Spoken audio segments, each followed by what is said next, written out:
The dramatic echo. CD, what's up, bro? Thanks for making the time, man. It's great. It was great hanging out last week, man. It was good to see you. Hanging. Good to be back in Niagara Falls and see some familiar folks and some family. Yeah, did you get around to see some peeps?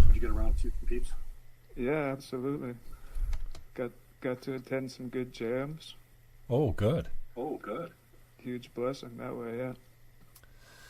So I guess we should start out just for the people that are listening to us and haven't seen you in a while, didn't get the chance to maybe connect with you when you came home. Give us an idea where you're at, what you're doing, and what that kind of looks like.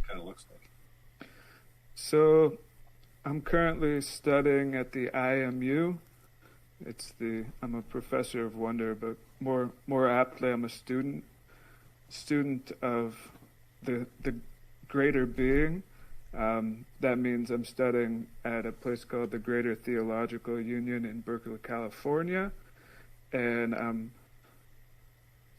affiliated with a school called the Pacific Lutheran Theological Seminary, PLTS.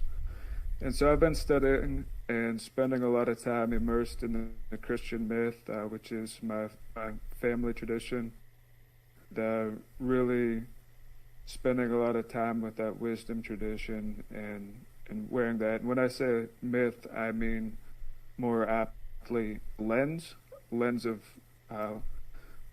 which to look at the world. And so I've been out here for about 2 years and hoping, God willing, that I can tie it in and to work with community and creativity and co-creating in what the common metaphor is, the kingdom of heaven, co-creating the kingdom of heaven in this place. So cool, man. Working on that. No, when you went away, I remember saying Masters of Divinity. Man, that sounds serious. That's heavy. What a title. I mean, I'm going to be shooting lightning bolts out my eyes, zapping all the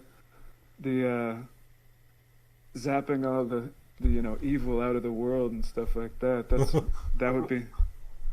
That's the aspiration, right? No, I mean, I wish it was more like Hogwarts and we got spellcasting class and I wish, I had big pointy sorcerer hats, but I can't say it's quite exactly like that. So you're talking about a little bit about the logistics and the practical application about flipping your shifts back and forth and going out all night, walking the streets, and just the way you put it, I think, was just seeing how you could be there for people. Just discuss that a little bit further. That's right. So something I did this winter was walking in the middle of the night in San Francisco and being there on the streets and being there as a loving presence for anybody who's in a perturbed state, and just somebody who wants to have a conversation. So that meant a very unique perspective on San Francisco, seeing the whole city in the middle of the night, seeing what kind of nightlife there is, the people who are staying on the streets, people who are openly using and encountering people in like a very purposeful and meaningful way. So I had some profound encounters with that. I guess I'm not exactly privy to share the details about what happened in those encounters, other than to say that it changed me as well. It opened my eyes to people, and I broke bread with people on street corners,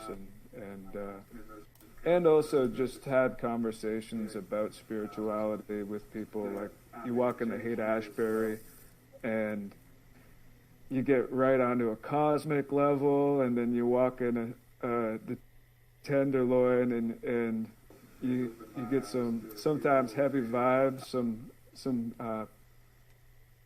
just being there with people while they're grieving, and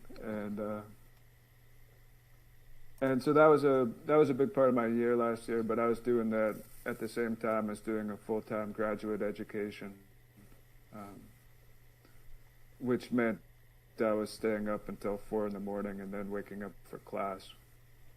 Mm.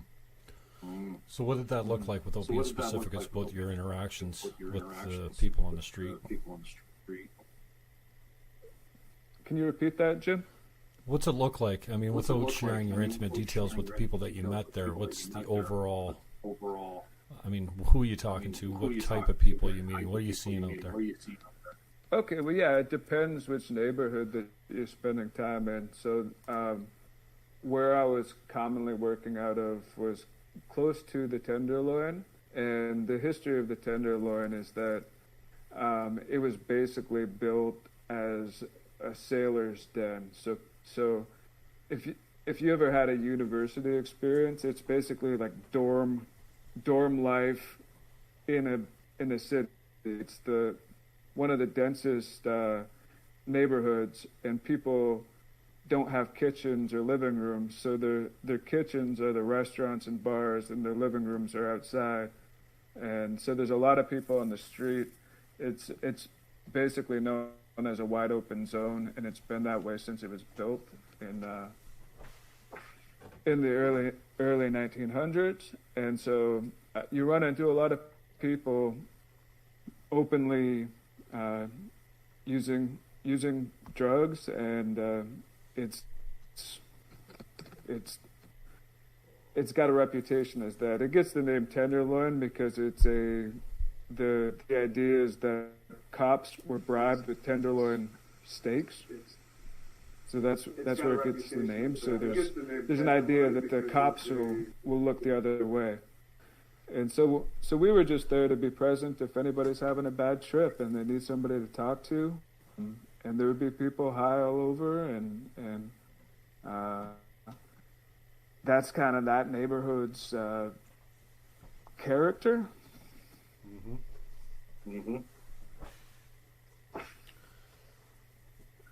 Any sense as what's missing in some of these people that you're talking to? Pardon? Go ahead. Come again? Any theme about what's missing with the people that you're interacting with that leads them to such a place? Yeah. I don't think there's any one theme. I mean, like I say, the area, it developed from young working people who just had a lot of money and time and as a way to meet people. And it's become a safe haven for people who've been marginalized. So I met a lot of people who had different stories, people coming from all walks of life.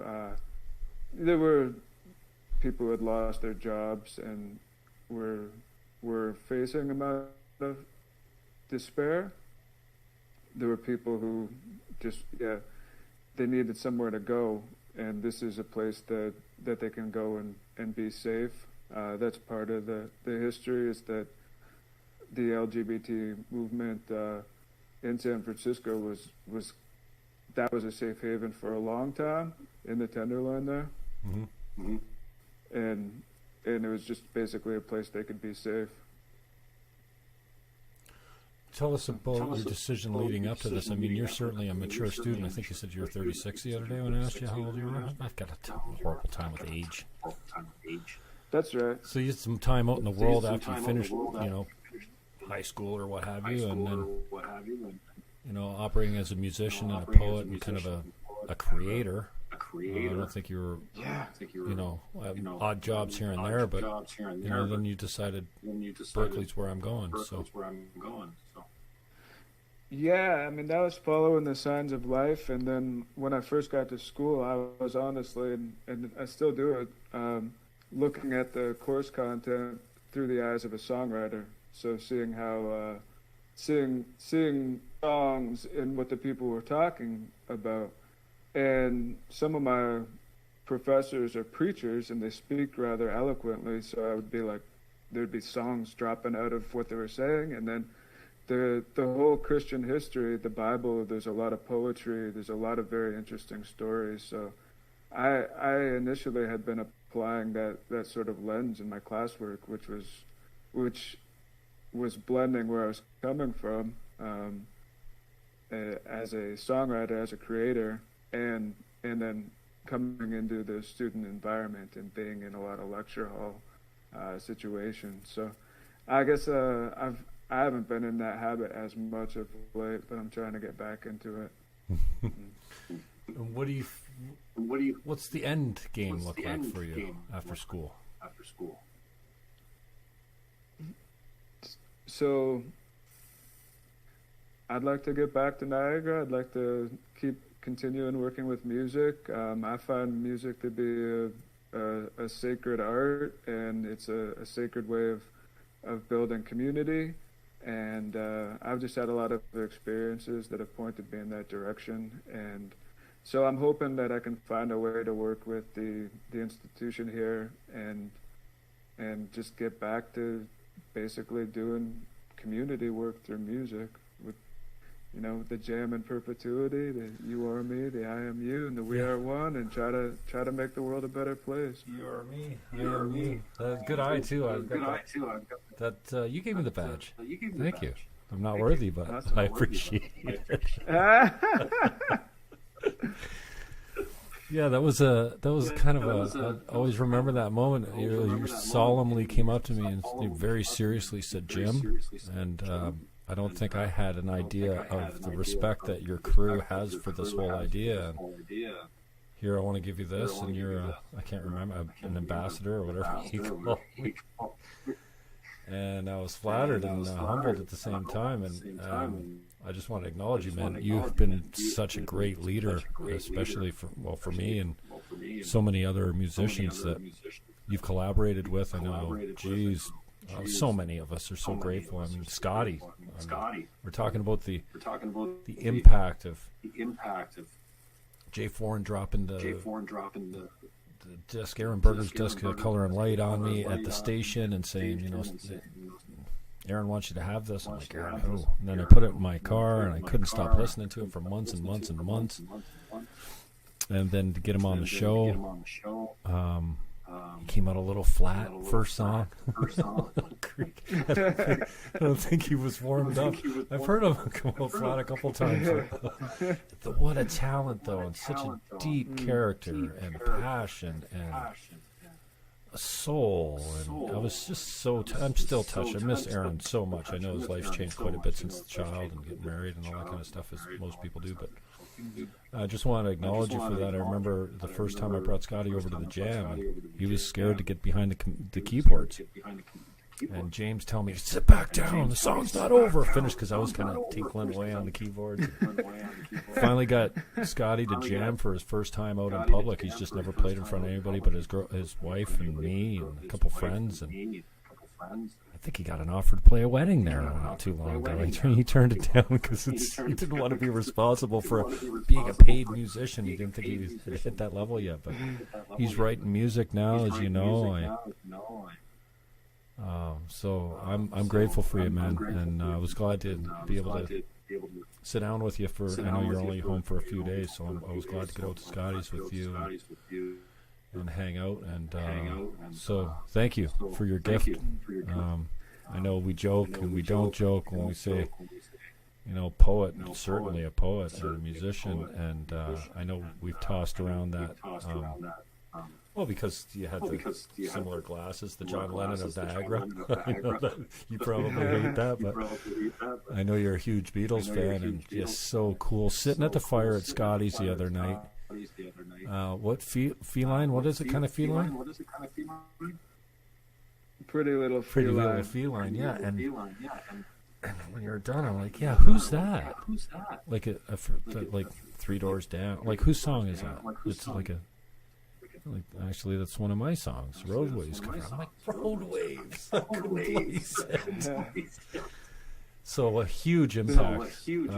I know we don't get acknowledged much for that, but I just want to take the time, before I forget, to say thank you for that, because it's been such a gift. If I just look at Scotty, the way his branches have gone into the community, the musical community, and raised this game and brought him to a place where he can really lean on music, So.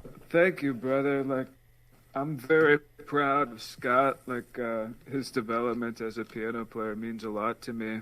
And when we were in Niagara, we had it reminded me of a New Orleans street scene. There was a piano on the street, and we had just got beers, and we were walking down the street with him, and we stopped, and sure enough, Scott sits down, and he's just, like, so in it, and so fluent on piano, and so that made me really proud, and I'm proud of Berger.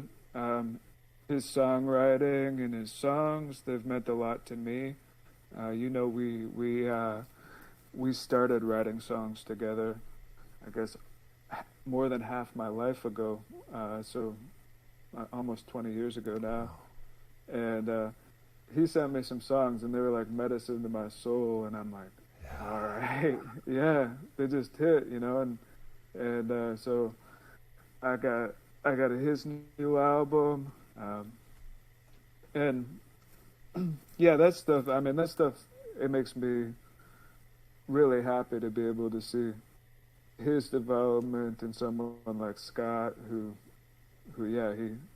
he's gained boatloads of confidence in his piano playing, and now he's able to share it and give joy to other people. So I think that's a big part of what it's about for me. And the appreciation of having somebody pick up one of your songs, like Road Waves doing Pretty Little Feline. I know Berger's got one of your songs on his new album, right? I don't think Berger has one of my songs, but the Road Waves, I saw them play Livestock when I was down, and they got shouted out as the Beatles of Niagara. No. No. Yeah, that's like, they've been touring and working so hard, and so yeah, just to be able to connect with them on their path has been good, and see how they're growing and working so hard as musicians. And G, of course, is wise beyond his years, and sitting there dropping wisdom on people. He's gonna be writing like consulting books and stuff like that. Yeah, I don't know why I'm surprised by such a young guy having so much wisdom, but it's almost like every time you hang around with him, he drops a nugget on you, something huge. I know it goes back and forth, but yeah. But it's probably a Jerry Garcia lyric, so you got to look that stuff up.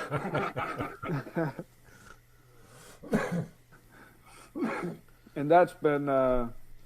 I had a great encounter in Haight-Ashbury looking at a Jerry Garcia mural and just riffing with a woman sitting on the street, and we were just having a hoot, just fucking nonsense poetry on the street there. So, that's a big part of the San Francisco mythology is that Haight-Ashbury period, the love movement, and Jerry Garcia wanting everybody to enact sainthood, to be saintly towards one another, and that's been a big inspiration for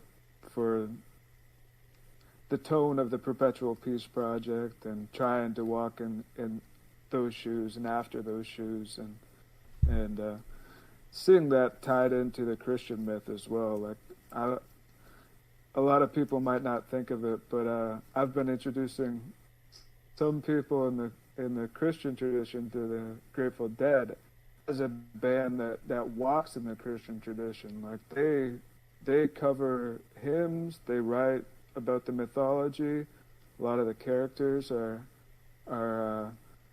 drawn, and then the way that they attempt to conduct, like, I don't know, I think what's a good example? Do they have a song, Samson and Delilah?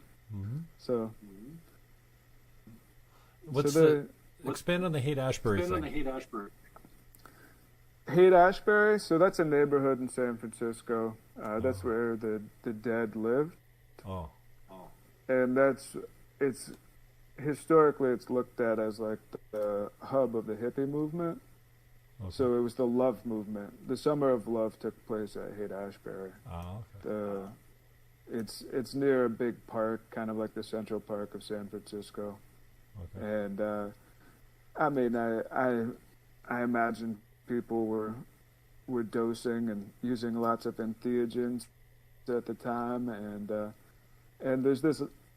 Garcia has this great line of basically what they're trying to do is attempting to be saintly towards one another. So working to aspiring towards that, working towards that, and that being part of the vibe. Got it. Now, Does that make sense? yeah, no, totally. I wasn't aware of I thought it was a neighborhood, but I didn't know the significance, and especially it relates to Yeah, yeah, and ironically, it's called Hate, the street. Oh. Okay. It's where the love movement was in Hate. Now, the one I've been listening to of yours is Love in the Wasteland. And I don't know how many songs on that album, but it's an epic classic as far as I'm concerned. Just really strong in the storytelling. I'm just over halfway through Home Economics, right? I sat down. Economics, yeah. I sat down at church today. I usually just play basketball in the corner with one of the girls or boys or both. I don't like being locked into one activity for too long. You know, my mind goes all over the place. And so one of the kids got tired of playing basketball with me. He got tired of winning, basically. I go over, and there's a couple of girls sitting down with a bunch of young 2- and 3-year-old girls. I'm like, hey, what's this? Home economics. They would never let me take it as a kid. I always wanted to take it.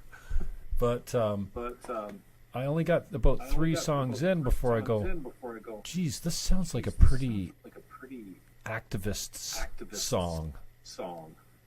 And Which one? Some Sensible Woman. Or Women.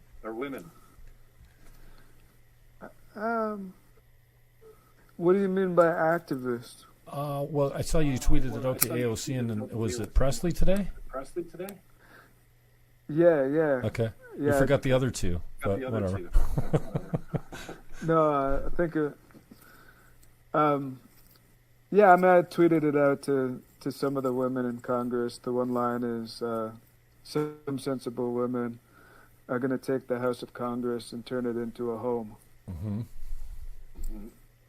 And, yeah, that's part of the fun of the album is, like, the word economics means house management. And so I like seeing women in the houses of Parliament, in the houses of Congress, and I think that women will do a really good job of taking care of the house and turning it into a home, which is part of the irony of the song. You know, it's like I'm a white male telling a woman that her place is in the home, but saying that the home is the earth and the home is society, and so broadening that notion of what a home is, of where a home is. A home doesn't just take place behind 4 walls. It does as well, but it also, that being kind of the riff on the song is saying, all right, let's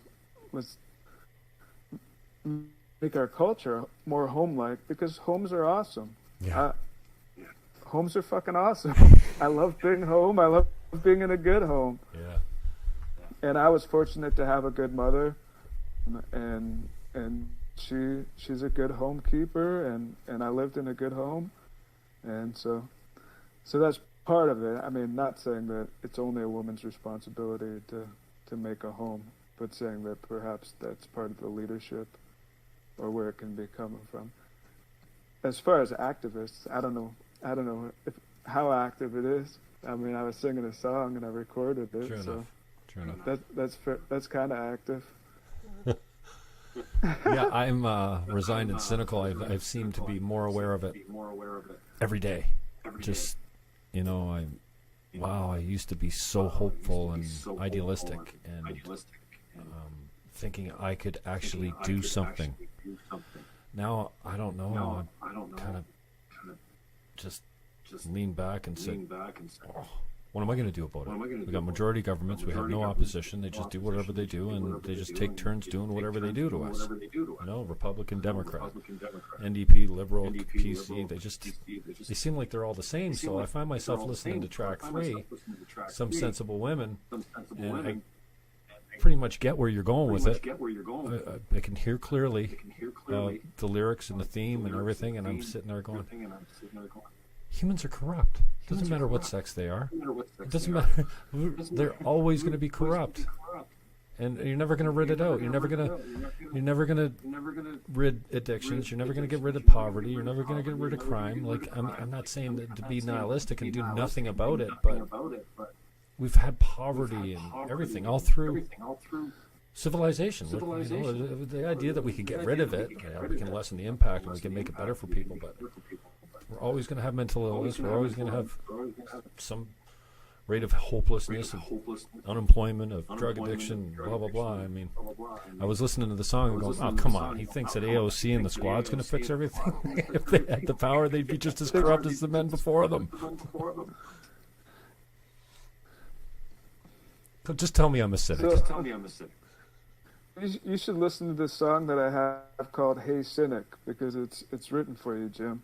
And it's written for the cynic that's within me as well. Okay. And like from a musical standpoint, there's that tone of cynicism I just don't want playing on my stereo. It's just like I'm talking about the cynicism that's in my own mind. That when I'm in a vile state, and that's part of the line. It says a tone that's so caustic. And it's just like, I don't want that on my stereo. I don't go and tune into that on Spotify or whatever. So it's the same with my mental capacity. And I hear what you're saying to a certain extent, is that there's long-standing cultural patterns of people being poor, or even people in power exploiting people who don't have power. And those are long-standing things. And yet, I believe that things can get better, and things can fluctuate from period to period, where, you know, it might be good for people at one point, and then they might be fucked the next moment, and things like that. So I hear what you're saying, is that you know, things have been this way. I guess I believe that, one, things can get better, and that doesn't make for good poetry, that things have been this way, let's just fuck it all, and where's the poetry in that? So and then I come back to it, and it can be hard not to be cynical and apathetic, and like, I don't see it in terms of a party line. Like, these days I really think that there's a corporatocracy going on, and there's so much power in corporate governance that's even on national borders, that they're wielding more power than a government that's playing with how many ever $1 trillion in the red. Like, we're talking about governments that, if they were corporations, they'd be bankrupt. So I mean, I think we've almost evolved out of the nation state, oddly, in a time that, like, a lot of people are saying that we're in a hyper-nationalistic state, you know, across the world, like, where there's almost a rise of that. So I guess to come back to your initial point about being about, oh, this is an idealistic thing. Well, it's also an untraversed thing in at least the Judeo-Christian Western culture, is that women haven't been in the roles of governance. They haven't been in the House of Congress until recently. These are historic things that we're talking about. This isn't business as usual, because it just hasn't happened. And there are some cultures that have been matriarchal, and so it's not across the board, though. What's that? But there's still cultures all around the world that are a lot more what's the word? That have a patriarchy in their built into their culture way more than North America does. I mean, they're all over the world, but. And I didn't mean to say that it can't get better. I mean, we have done so much to lift people, the poorest people all around the globe, out of poverty. I think I mentioned the other day that the UN had set a rate of cutting poverty in half by 2017 or something like that, and they beat it by 2 years. And so this is capitalism lifting people out. And I just want to your point. I know I kind of fall in line with the idea that women are just drawn to different things. They're not drawn to STEM. They're not drawn to outdoor heavy lifting jobs. They're not drawn and I don't think for the most part. I'm not saying all across the board. Obviously, you have your outliers, but politics is such a blood sport, and it's been a man's game for a long time. Just like hand-to-hand combat is. I'm not saying that they shouldn't compete or shouldn't go there, but I wonder if. Especially women after their 30s, if they're single and they want to have a family, like they're out of the workforce. They're out of, Well, I mean, I'm just going to come back to the root of the word politics. Like the word politics means the city. Polis is the city. So like women have always been involved in the life of the city. And whether it's in the councils that decide the politics, that's a different thing. That's more writing them out of the records of the city. But women have always been involved in the life of the city. There wouldn't be cities if women didn't give birth to them. So I don't think that's fair. I don't think that's true. I think the shape of politics changes, and saying that politics is a blood sport, well, yeah, in a way, yeah, because the military has been historically a part of the political field. But as far as the aim of the sport, what is the aim of politics? What's the goal? Like I think people should ask that question. Like, what are we trying to do as civil servants? What is the goal? If I'm answering that question, I say it's trying to make things better. Trying to make a better city, or a better city, if we're using the root of polis, but city-state, a better union. That's the Obama line, right? Trying to make a better civic union. That's trying to make it so that the people that you're responsible for are having a better quality of life. And I think that's not a blood sport, unless you're being metaphorical and saying that life is fueled by blood, because it's our fucking life energy, our fuel. Yeah. So yeah, I guess I don't see it as this is the game. I don't think the game should be about taking out anybody. I think it should be trying to make people better.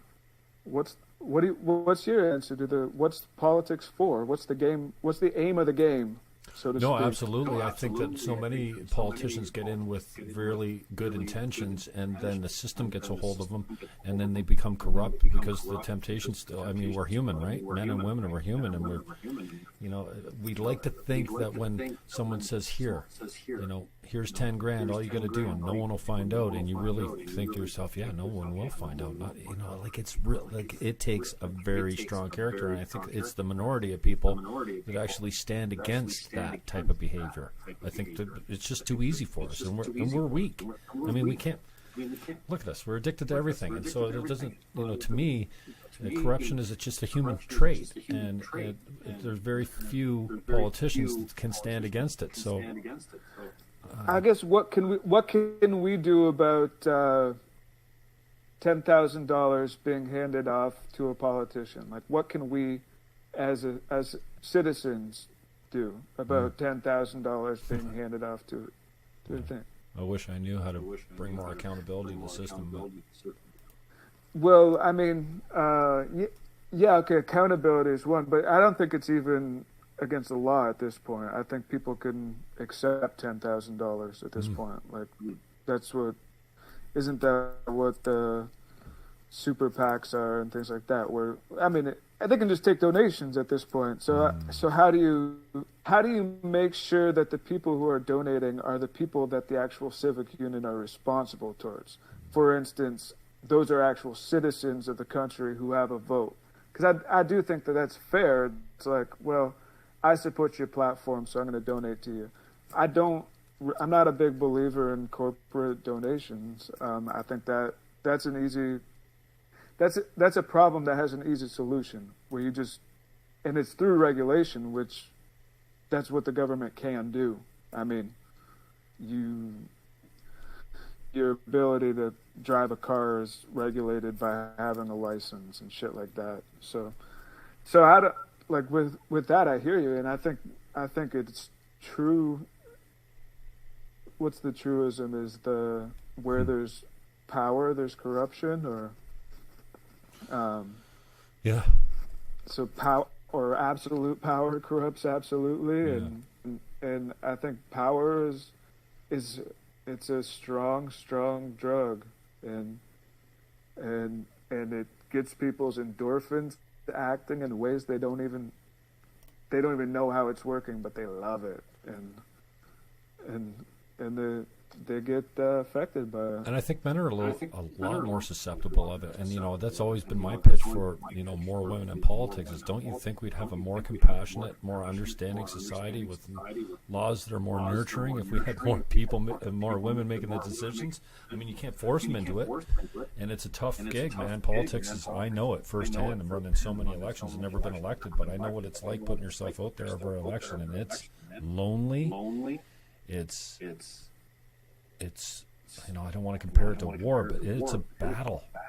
And you know what it's like today, these days, if you disagree with someone, you're just a Nazi or a homophobic bigot, or, they just point the finger. Oh, Trump supporter? Oh, you're a racist. We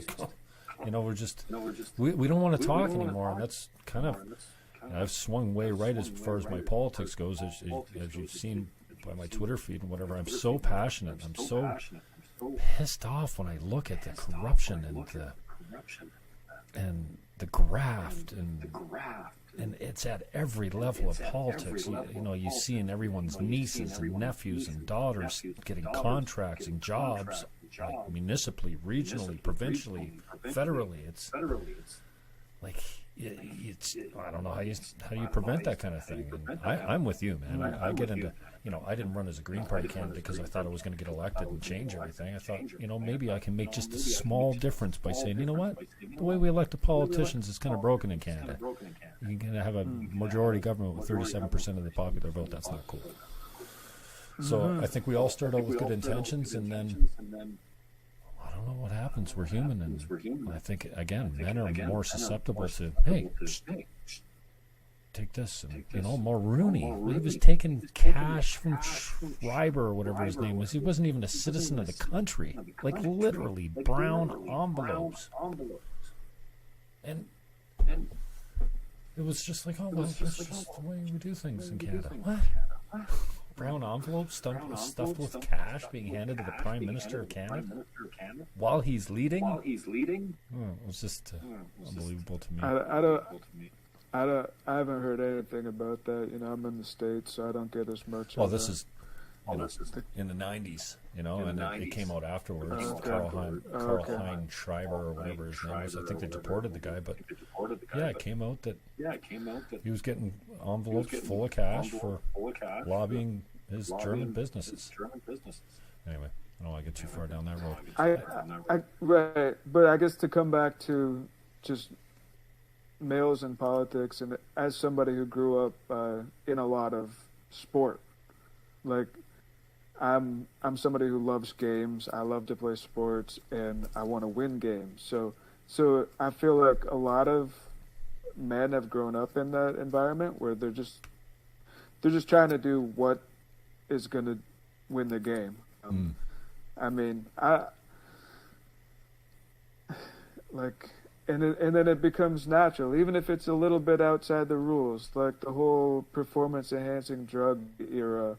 It's just like, I could see that developing on the basketball court. You see one guy and he takes like a little swig of substance and then he's way more focused, and he starts hitting threes, and you say, well, I want to do that, and then you see the next guy, and then he's doing something a little bit, it's just a little bit edgier, and then he's playing even better, and then this guy's, hey, come into here because I got something that's gonna make you hit home runs, and then it just kind of, I can see that progression, and it is part of that, just wanting to win the game at all costs, and being like, well, if I did that thing and it's kind of in the rules, but then this thing's kind of outside the rules, but I think it's gonna help us win even more. Yeah. So I mean, I can see how that develops in politics, and it seems like it's losing track of the big picture, that the whole, what are we even doing this for? And I think people should be asking themselves more that, like, why are we doing this? Why are we, just the whole why? It's a very simple question, but like, what are we aiming for? And because even this whole people are really creative, and if we have a direction of aim, they'll create in that way.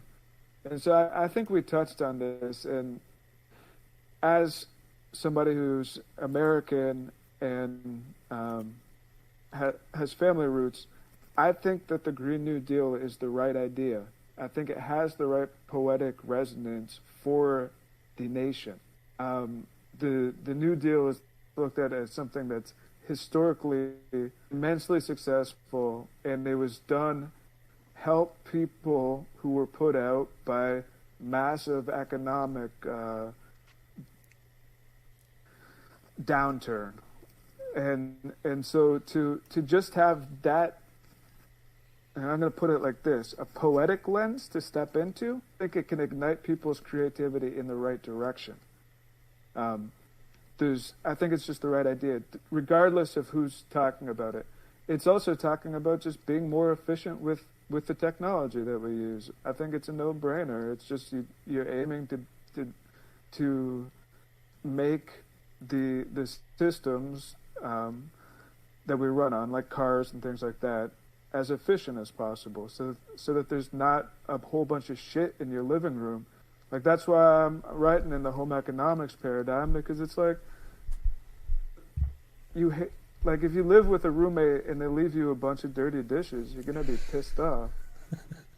And if you live with somebody who starts hacking at the foundations of your house to build a better patio, you're gonna be pissed off. You're gonna be like, why are you taking down the main pillar of the house to build a better patio?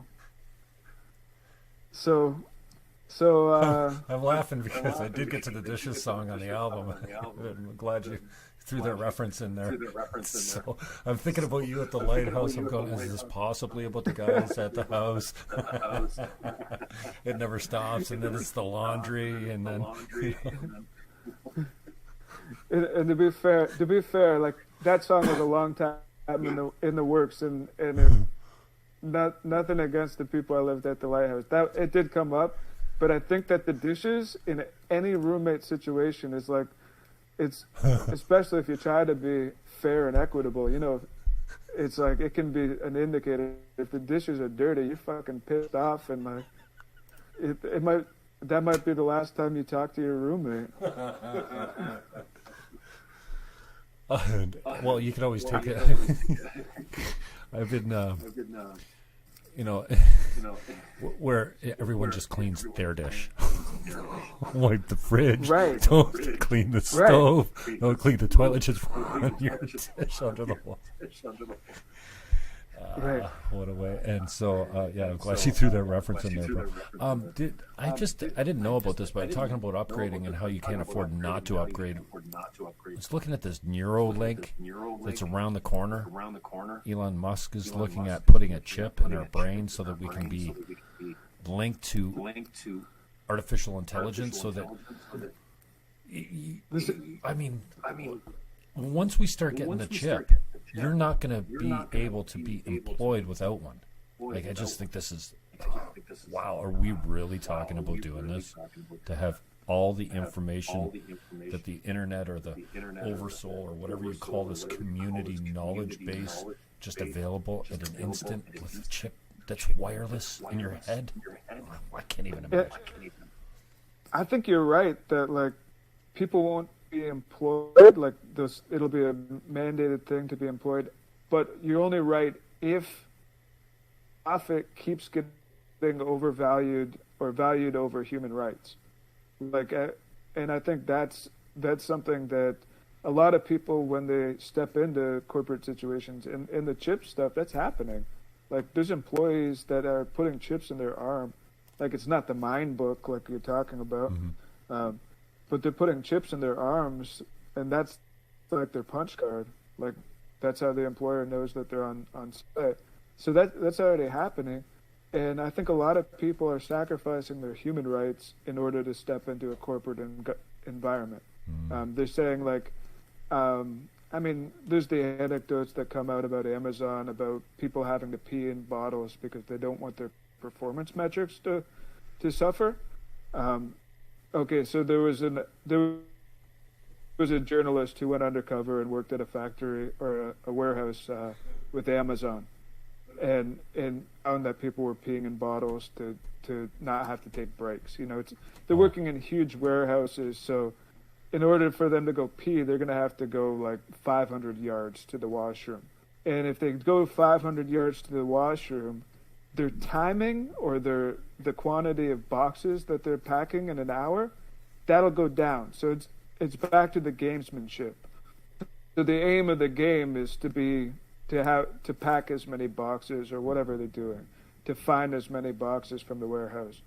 And so Amazon puts these metrics and applies them to their employees. And then if stuff that happens to them humanly, like if you have a broken toe, your metric might suffer, but you still want to work. You can still work. With some workers, like if their dad gets cancer and they have to go visit them, they suffer and then they get red flagged. And so I think what you're talking about is already happening as far as the artificial intelligence steering people in these corporate environments. And so, like, I think that's a human rights issue in my perspective. People should have the right to go visit their dad with cancer, or people should have the right to work if they have a broken toe. People should have the right to go to the bathroom comfortably, which seems like absurd to say, but yeah, we're entering a strange time, it seems. Well, we definitely are. A strange time? Well, I think we've always said that, and every generation has said, oh, that's weird. We live in strange times. Even 100 years ago, we were probably saying that. So I think it's nothing new for humanity to look forward and go, what? What? Like, no. You know, so. Yeah. There's Dostoevsky talks about the strange iron trains running through Russia and how they were foreboding. So like trains being new at that time, and so I think new technology definitely presents new opportunities, but also untraveled problems at the same time. So with people inserting the chip, there's a short story concept that I have, and it's a couple and they're arguing because she logged onto his mind book and she knew who he was thinking about. Oh, you were thinking about them again? How'd you know that? You were on my mind book again. You logged into my neurons. I didn't give you that password just to log on. That was an emergency. But yeah, that's strange days that we're coming up against, it seems, man. It's yeah. It's a strange time. Anyways, I lost you there for a second. Tell me about here's a rough segue. Put down your phone. I'm gonna try and play it live. I'm gonna get you to mute you afterwards, just so that echo stops. Sorry about the echo for anyone that's listening and picking it up. It's a bummer. But tell me about put down your phone. I haven't heard it yet, because I didn't get this far into the album. So tell us about the inspiration, the writing of it, everything that you can dig up on it. Track 10, 245. All right, so that one was inspired by my grandma. She had a great line. She described somebody who I won't mention as a fart in a skillet. And she was referring to the way that they were looking at their phone every 5 seconds. Like, oh, he's acting like a fart in the skillet. And so with this song, it's kind of writing from the point of view of an elder, somebody who's kind of beyond the tech era, at people and how they're affected by their phones. It's sort of my grandpa and my grandma. That's the voice that it's being sung in. Okay. And this, we talked about the whole theme to this album. Is this all new stuff that you wrote out there? This is all stuff that I recorded out here. I mean, it's some more folkier stuff, so that's why it's all together in an album. It's right. Really an indie folk album. I recorded everything, so I did all the instruments, and I did it in my bedroom, and just went ahead and made the whole album. So that's part of the home economics theme, is that if you want a low budget album to listen to, it doesn't get any lower budget. You get the background singers to come to your bedroom. Yeah, exactly. I know that wasn't you background singing, dude. You got a nice voice, but wow, we had some good backup singers. I can't remember the song it was. I'm like, it's a little harmonica. I know that CD playing harmonica, but he's singing at the same time. That's tricky. What's he playing his harmonica with? No, I mean those are overdubs, but I did name all my backup singers. You got to get into character, right? So I had like all the names for my backup singers, like Rhonda and no, Jessica. You didn't do the backups. Yeah, I did the backups. What do you? Come on.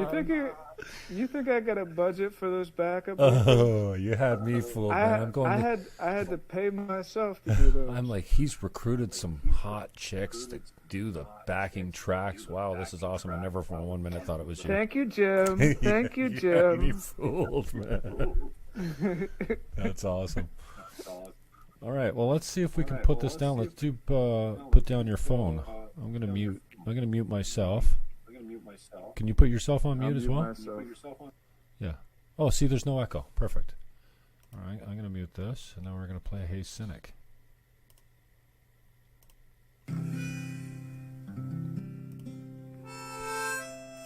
Can you hear it now, CD? Can you hear it? Yeah? Okay, good. Yeah, there's no backup, so that's good.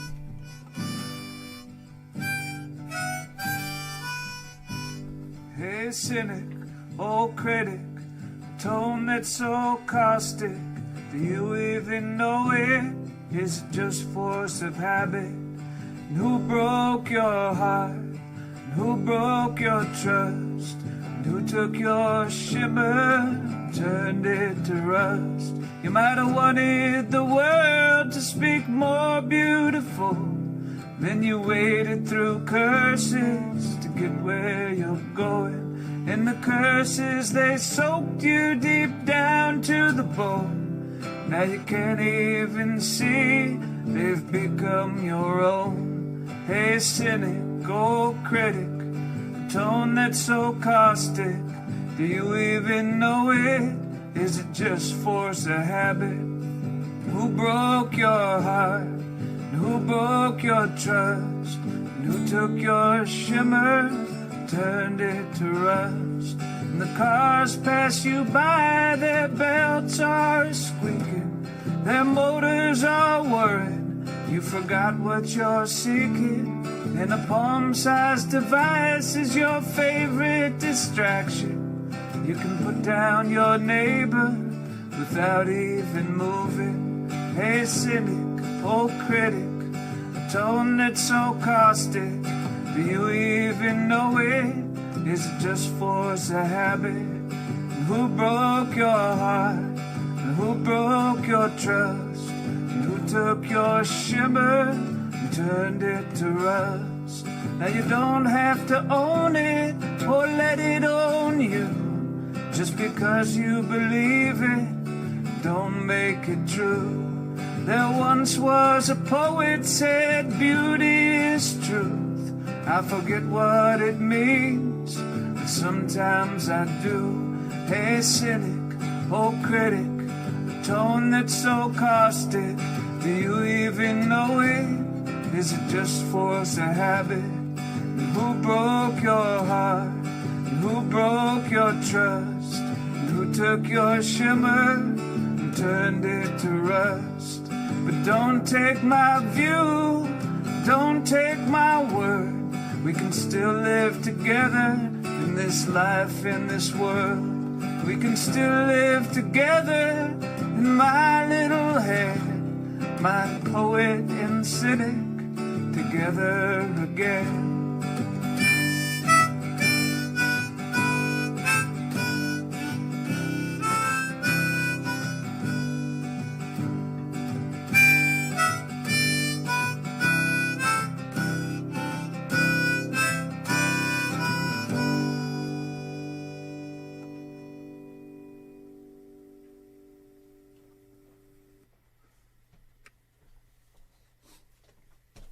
Obviously, that was not put down your phone. That was Hey Cynic. Yeah, so tell.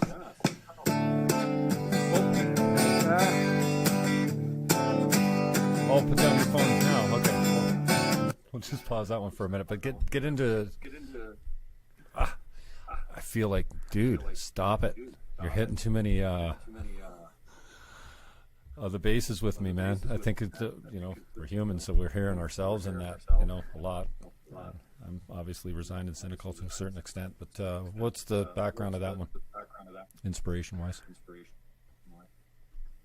Yeah, I think that was a response to some of the cynical tone that both I've been part of, I've had hurled at me, I've seen hurled about in the internet, and then also knowing that's part of my reality as far as living in a mind and having a brain. Isn't it strange to have a brain? Isn't it strange to have a brain, to have a brain? So instead of responding adversely to somebody I might have wanted to get into a shit throwing battle, I went and wrote a song about it, and tried to address both that feeling and also what I know to be true with myself, that I can be really cynical and mistrustful of people, and I mean, I think anybody who uses the internet knows that there's tones of outrage. It gets very explosive, really, really fast, and so. This is part of our sickness, I think, is the internet. When you first thing is logging on to Twitter first thing in the morning, you're like, oh, outrage starts right off the bat. We're not used to that. Yeah, I'm not used to it either, and I don't really want to participate in it, but I definitely bear witness to it and see it. And what's coming to mind is, I think you said you listened to the Paul Stamets episode with Joe Rogan, and so Paul Stamets, this is like a total tangent, but it's taken us to a different place. So with the idea of with the internet and how it's like this networked mind, so it's like a unitive mind of humanity, and like we're trying to work through some shit that we can't do without it.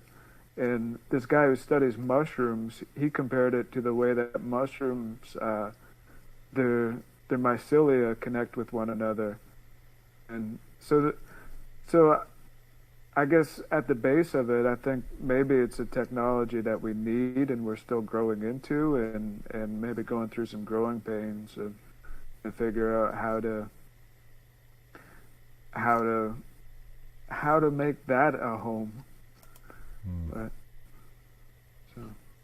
But yeah, you're really active on Twitter these days. I noticed that.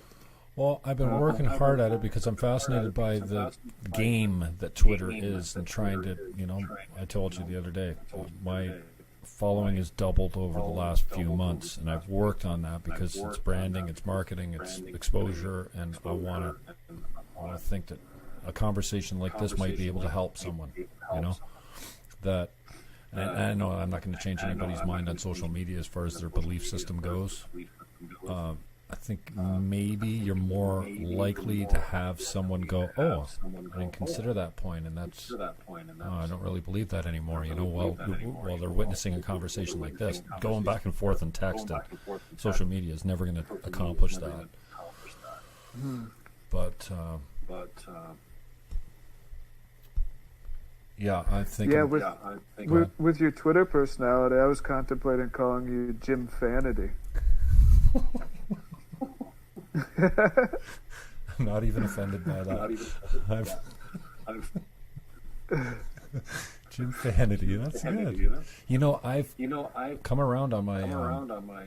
First of all, most of my information I get is from social media. My news is from social media almost exclusively. My commentary is from Rogan's and Tim Pool's and Ben Shapiro's and Steven Crowder's for comedy. Gavin McInnes is for comedy. Wow, one of the funniest guys on the planet. I really appreciate Dave Chappelle coming out with the most outrageous, offensive comedy that I've seen in a long time. And it's almost like he's saying F you to the whole world. You're not going to say that I can't make fun of Michael Jackson being a pedophile. I still want to believe that he wasn't. And is that a new special, or is this what he released a couple of years back? No, this is the new? It's brand new. Netflix. It's called Sticks and Stones. Check that out. And it's about the cancer culture. The cancel culture, where you get a new gig like Kevin Hart did. His dream was to, and I think this is a bit in Chappelle's comedy special. It was his dream to host the Oscars, and Chappelle goes, "What do you mean, dude? You're black. Host the Oscars? What are you, crazy? It'll never happen." And so he reaches the pinnacle.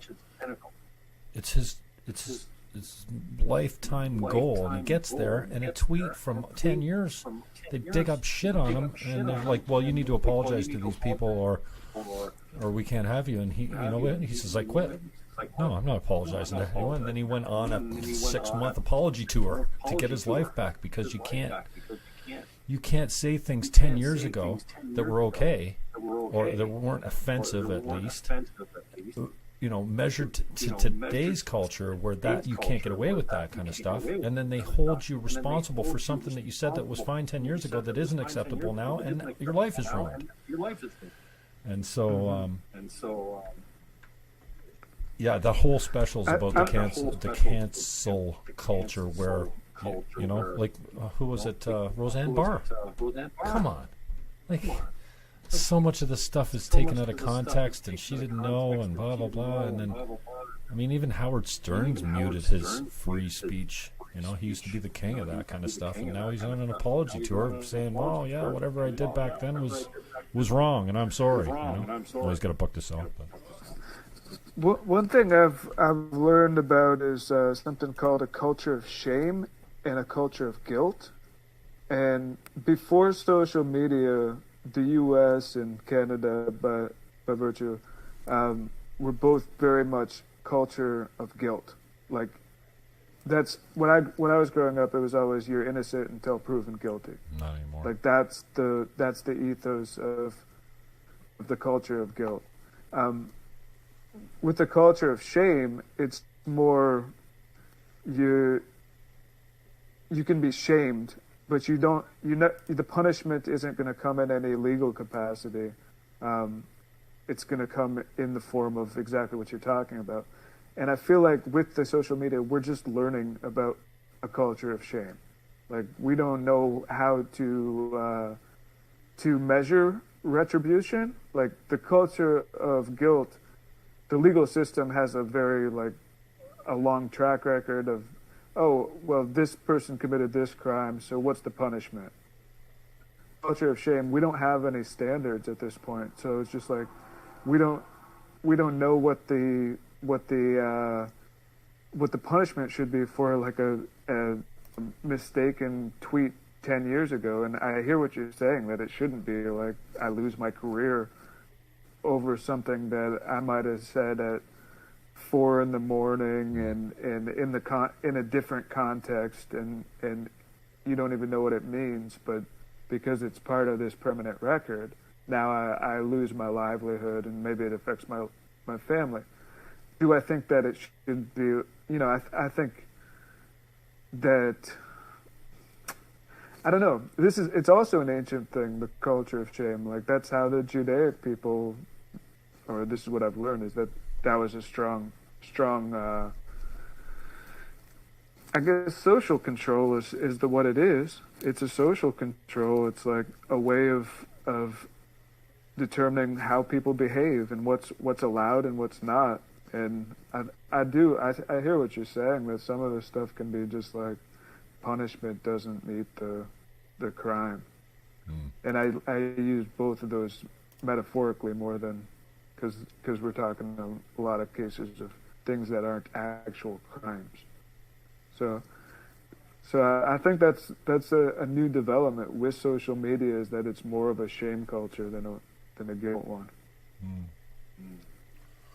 What other songs do you find interesting here? I know you mentioned Put Down Your Phone, Karmic Disaster, Smiley Face Mug. Which one do you want to take on for next? Well, we were on the Put Your Phone Down, but Smiley Face Mug, that one's it's kind of about having the smile knocked off your face. But not with a punch, but with the slow trudge of time. Anything else more you want to add to it? No, Put Your Phone Down's good, but it's not a good one to play on the internet because it's a mind fuck. Telling you to put your phone down, but you're watching it on your phone. So what are you going to do? Are you going to listen to the song, or are you going to put your phone down? All right, let's do Smiley Face Mug. Maybe I will make it look like I didn't make the mistake and playing the wrong song. With the edit, I can maybe slice it in there. I don't know if I've learned how to do that yet, but Smiley Face Mug, let's do that one. If you could just get you to mute one more time, and we'll put it on. It's 2:36, so it's not that long. Okay.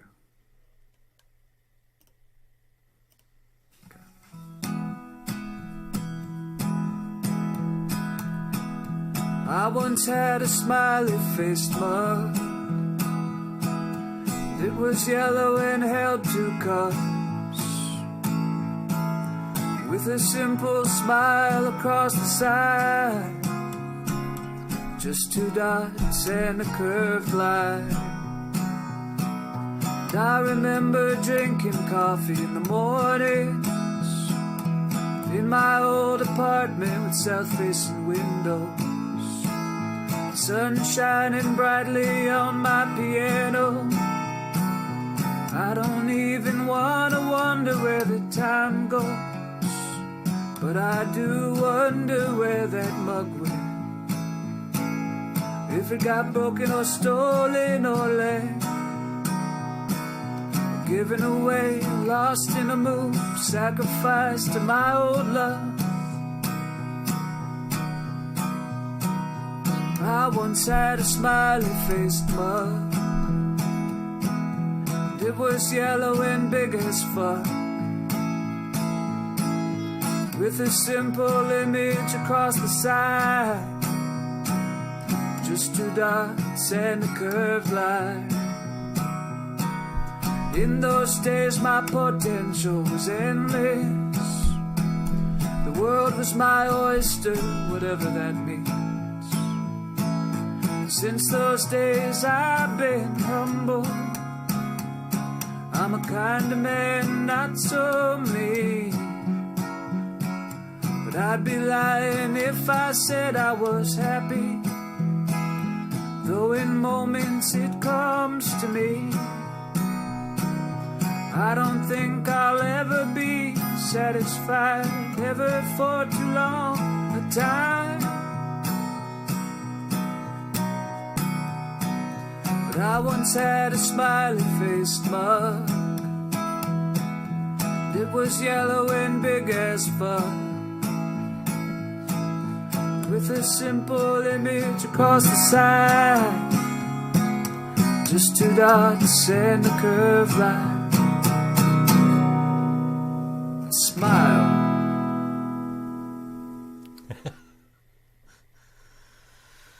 Beautiful, man. Hang on a second. Just, some sensible women's coming up next. Dude, so cool. Oh, what's this? Oh, you're still on mute. There we go. This is a Quinn Oberlin original. Which is what? Quinn Oberlin, what's that? She's a St. Catherine's artist. Oh, okay. She made this. I think its name is Sunshine. Hello. Normally I would have this video, but I had a hard time recording with today, so we'll just have to go with the audio. But I appreciate that for my benefit, anyways. Well,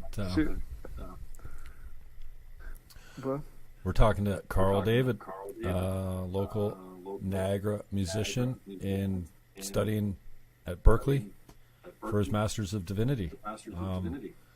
At church today, I told you earlier when we were offline that I look after the kids in preschool, the 2 and 3 year olds, and today I went up after the first service, and I went up into the production booth to catch some of the message, and Pastor Bill, who I saw came in at some point here. That was cool. Hey, Bill, if you're still watching. Great message today. He was talking, and the marquee out front said, "Celebrate good times. Come on," I think it was. It was Cool in the Gang song. So, the Cool in the Gang song all the way through. And he was, and I just listened to, because I caught part of the message in the production booth, and then I came home because I wanted to get set up to get you on.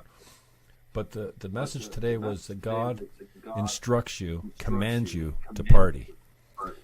Well, if you think of party the way I think of party, and I think we share the same type of party definition, but it was a pretty cool message, and I love the way he gets the message out, because he's more like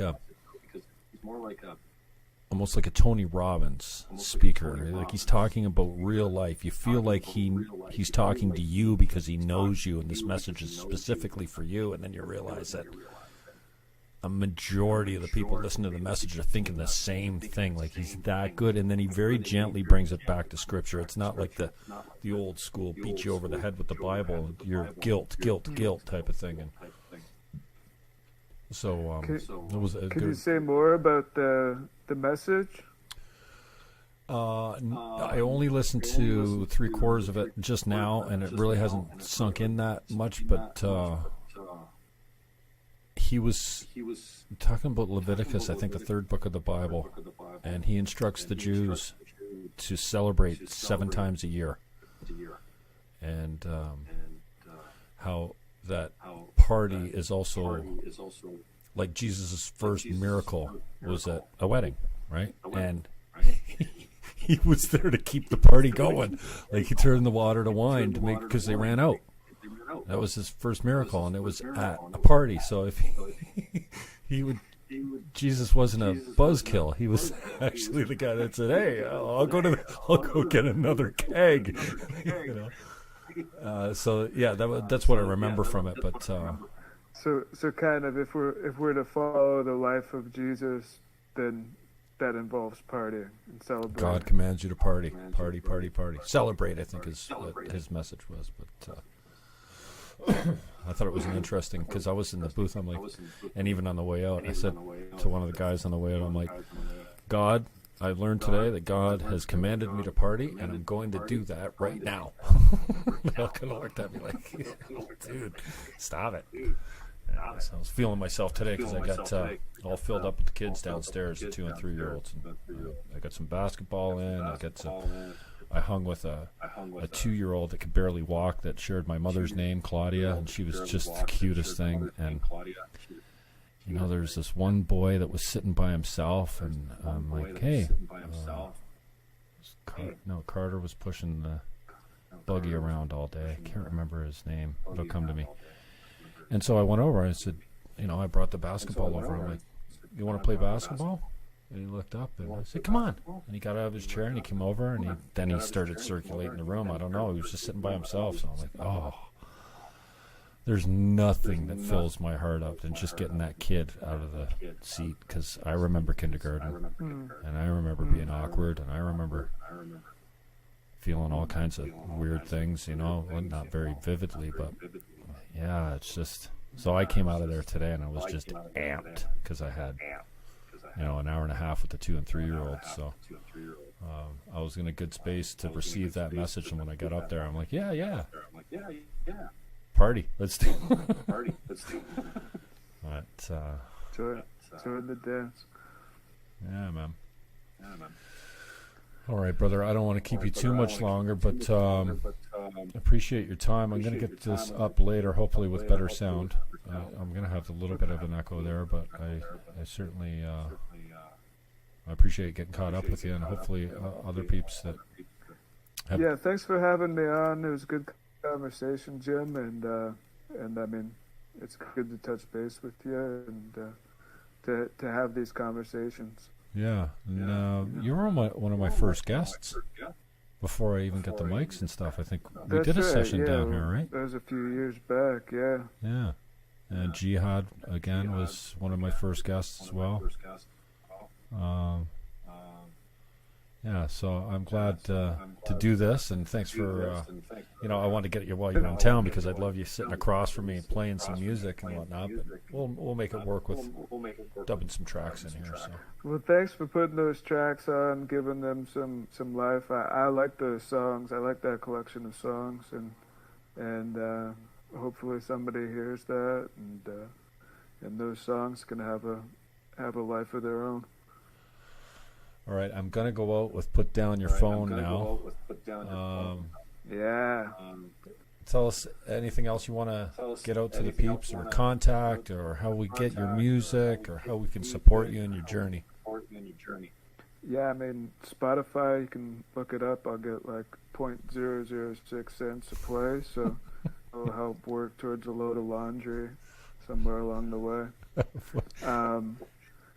Otherwise, just listen to the songs, share the songs around. It's really about the songs. I've written a bunch of them, and I have a lot available on Bandcamp or Spotify. You can get money to me directly if you want to support my songwriting through Bandcamp. And then also support the Niagara music scene. A lot of those cats are extensions of my musical path, so that would be awesome. Mm-hmm. And then, yeah, just keep the music flowing. Oh, MJ's on. MJ. Yeah, are you? I saw. Did you log into the feed too, CD? Pardon? Did you log into the Facebook feed? I did. Oh, okay. Yeah, when we were in that last song. Okay. Oh, yeah, that's where you're. I see. When you switch over, then it goes to. It takes your picture out, but right on, love it. What's he say here? Travel well, CD. Keep on trucking. Beautiful songs. Keep doing. Take care, Jim. Jim. Fannon. All right, brother. I love you, man. We'll talk soon. Peace I'm gonna out. play a Peace couple out. more tunes. Let's go. Bye now. All right. Peace. This is Hey Cynic. Carl David.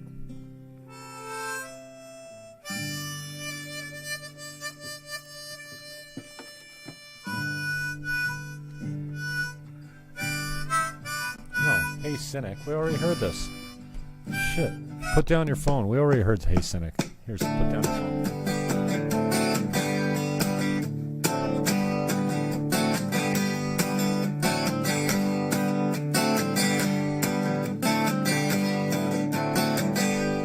Put your phone down, I'm talking to you. Or even better, put it in the next room so we can have a conversation, just me and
MJ, you still there?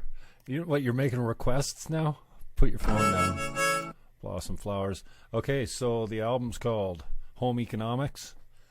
Home Economics by Carl David. CD. And the last name is Onofrio. I always say it wrong, so I'm not even going to attempt it. I put the accent on the wrong part of the last name. Philip Lococo, thank you, brother. Love in the Wasteland, MJ. He might be tricky. I could get it up maybe on my iTunes. Let's see if that loads up. MJ, you're on the clock. You got to get in here, dude. Let's do something. You are my Brendan Schaub. Is it Brendan? Brandon Schaub? And Lovin'. No, Wasteland. I don't have it in here, I guess. Sorry, MJ.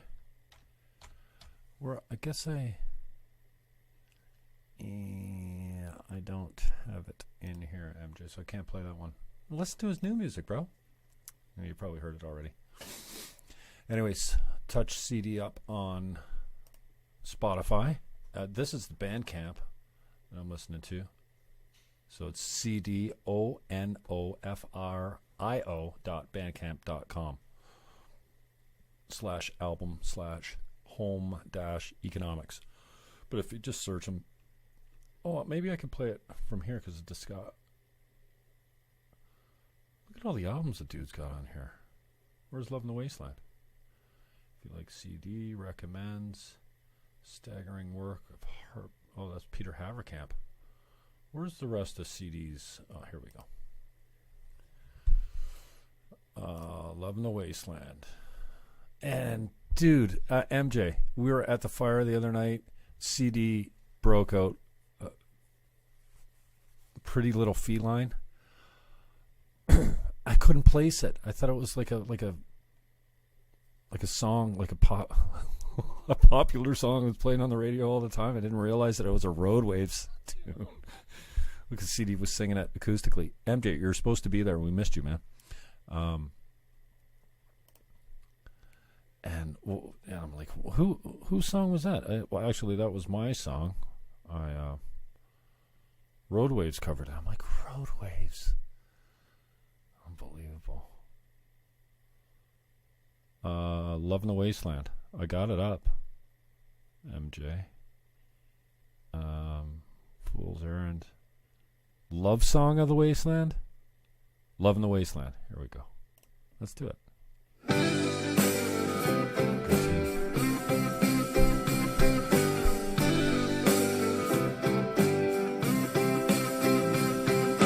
Where you gonna sleep now, Lucy? Now that you lost your man, are you gonna find a diner?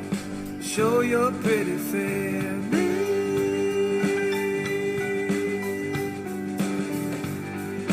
Never like to be alone, Lucy, when you were feeling high.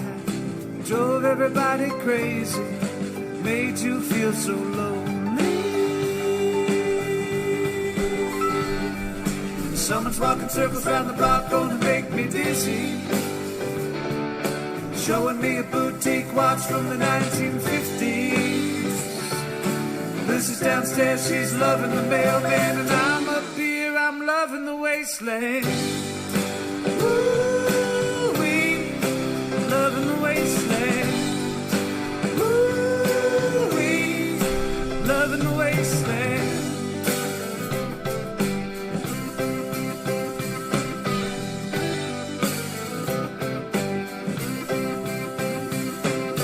Where you gonna sleep now, Lucy? Now that you lost your bed, or you gonna find a doorway, lay your weary head.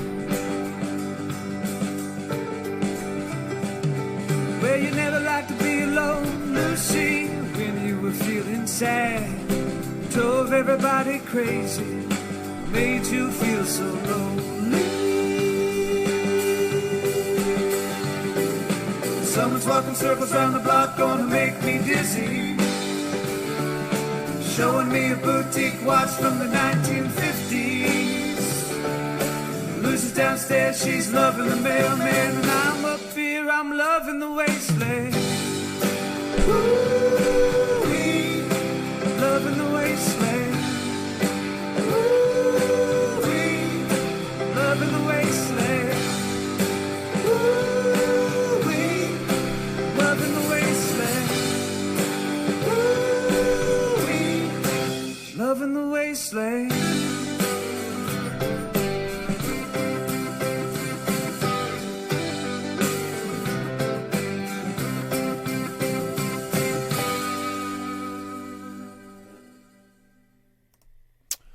Thanks, MJ, for the request. That was Carl David, CD, local Niagara Falls artist who's out at Berkeley right now studying for his Master's of Divinity and doing the works all around California and his area of the world right now in the second year of a 4-year course, I think. And he's coming home every summer for a little bit, reconnect with some of the peeps, and got to hang out with him last week out at Scotty's place. It was really, really cool to get reconnected again. So thank you to CD for coming in and making time from Berkeley now that he's home and probably getting back in the mode of studying. Find him on Bandcamp, shoot him some dope, buy his album. You can buy The Wasteland for $7 digital. Loving the Wasteland is a great album, top to bottom, unbelievable. You know what? I used to think that this local music would sound local, and it doesn't, man. Like, these guys have it down, even just on a low budget, which a lot of them are, making it sound like it was recorded in a studio, and CD's no exception. A master lyricist. Master lyricist, just gifted. Makes me not want to write anything when I listen to Carl David's work because he's just so talented. So anyways, thanks for the time. So we had a lag and an echo, and the cameras are far away over there, so you probably didn't get the greatest sound. This will go up later on the YouTube channel. It's youtube.com/Jim Fannon. And we'll still have an echo. I wanted to do the interview anyways. Skype doesn't give me an echo, but the Google Hangouts, for whatever reason, is giving me a little bit of a echo in the back. So my apologies for that. I'll try and bring a decent sound quality when we can, and if not, who cares? Better that we get an interview done, and who cares what it sounds like? So youtube.com/Jim Fannon. Give us a sub. Hey, I think I've almost got 200 subs, which is great because less than a year ago I had 50.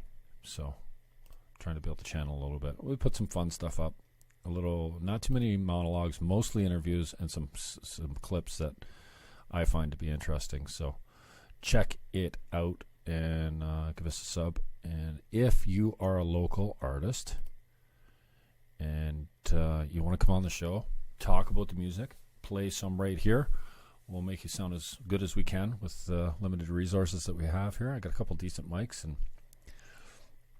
it is what it is. So if you are a local musician, you're in the Niagara area, and you want to come on and expose your music to me and my listeners and watchers, then hey, I'm more than happy to have you on.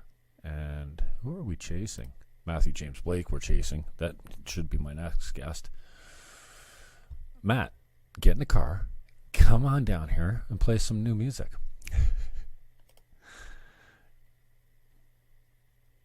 You still watching? No, it doesn't look like you are. Matthew? Check 1 2. Anyways, thanks for tuning in. That was Carl David. Check him out on Spotify. Check him out on Bandcamp. And if you need the link, put it in the comments, and I'll get it out to you. All right?